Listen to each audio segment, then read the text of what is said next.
ጋርዴ መጣ መጨረሻ እንዲህ መሆኑ ግን እግዚአብሔር ምሮኛል። አረፋታስ እግዚአብሔር ምሮኛልና እሺ ሰላም እንዴት አላችሁ? እንግዲህ ያው እንደምትመለከቱት ጋዜጠኛ ሶፎንያስ ትናንትና ላይ ገብቶ ነበርና ይመስለኛል ስልኩን ሳይፈቀድለት ነው ላይቭ የገባው። የተናገራቸው አንዳንድ ንግግሮች አሉ። ስለ ኢቢኤስም ስላለበት ሁኔታም አንዳንድ ንግግሮችን ተናግሯል።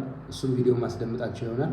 ግን እዚህ ጋር መናገር የፈለኩት ነገር ምንድነው፣ ሰዎች እዛ ጋር ያሉት ማለት ነው ሕክምናውን እየተከታተለ እስኪያገግም ድረስ እንደዚህ አይነት ነገሮች ውስጥ እንዳይሳተፍ ስልክ እንዳይዝ ማድረግ ግዴታ አለባቸውና በእነዚህ አይነት ሴንሲቲቭ ጉዳይ ላይ በጣም ብዙ ሰዎች ሊነካኩ ይችላሉ። ድንገት የሆነ ያልሆነ ነገር ሊያወራ ይችላል። በደንብ እንዳላገገመ ያስታውቃል። ስቲል ጥሩ ነው ያለበት ሁኔታ እንደዚህ ሆኖ ማየታችን ደስ ይለናል። ግን እንደዚህ አይነት ነገሮች ሲፈጠሩ ትንሽ አደጋው ከፍ ያለ ነውና እንደዚህ አይነት ነገር ባይደረግ ብዬ አስባለሁ። ለማንኛውም ቪዲዮ ልጋብዛችሁ። ምን ልላችሁ የምፈልገው ኢቢኤስ ቢቀጥረኝ ደስ ይለኛል። እኔ አሜሪካን ሀገር መኖር አልፈልግም፣ በእውነት አልፈልግም። አሁን አሜሪካን ሀገር ፕሮሰስ ባይዘው ፓስተር ኪያ ነው መስኩኝ። ፓስተር ኪያ ማለት የቦርን አጌን ዋና ዳይሬክተር ነች። ቦርን አጌን ቻሪቲ ኦርጋናይዜሽን አለ። ወደዚህ ወዴት አካባቢ ነው ያለው?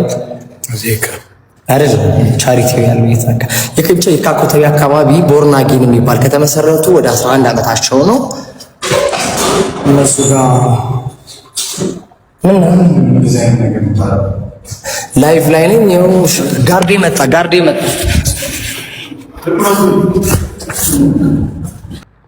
እንግዲህ ተመልከቱት። እዚህ ጋር ጋርዴ መጣ ምናምን ብሎ እንትን ይላል። ተደብቆ እንዳደረገው ያስታውቃል። እባካችሁ ክትትል አድርጉለት። እንደዚህ አይነት ሰው ስልክ ባይዝ ይመከራል። ከዚህ በፊት የተሰራውን ስህተትም ታውቃላችሁ። ጥሩ ነው አሁን ያለበት ሁኔታ፣ ግን በደንብ ክትትል አይለየው። እንደምትሰሙት አጥፋውና ቪዲዮውን እያለው ነበረ። ሪከርድ እያደረገ መስሎት ነው፣ ግን ላይቭ ላይ ነው የገባ። ላይቭ ደግሞ ታውቃላችሁ ትንሽ ችግር ይፈጥራል። ለማንኛውም ሰብስክራይብ አድርጉ። አዳዲስ መረጃዎች ሲኖሩ እንደዚህ እናደርሳችኋለን።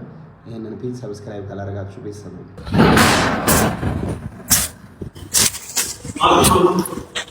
ሰርዘዋል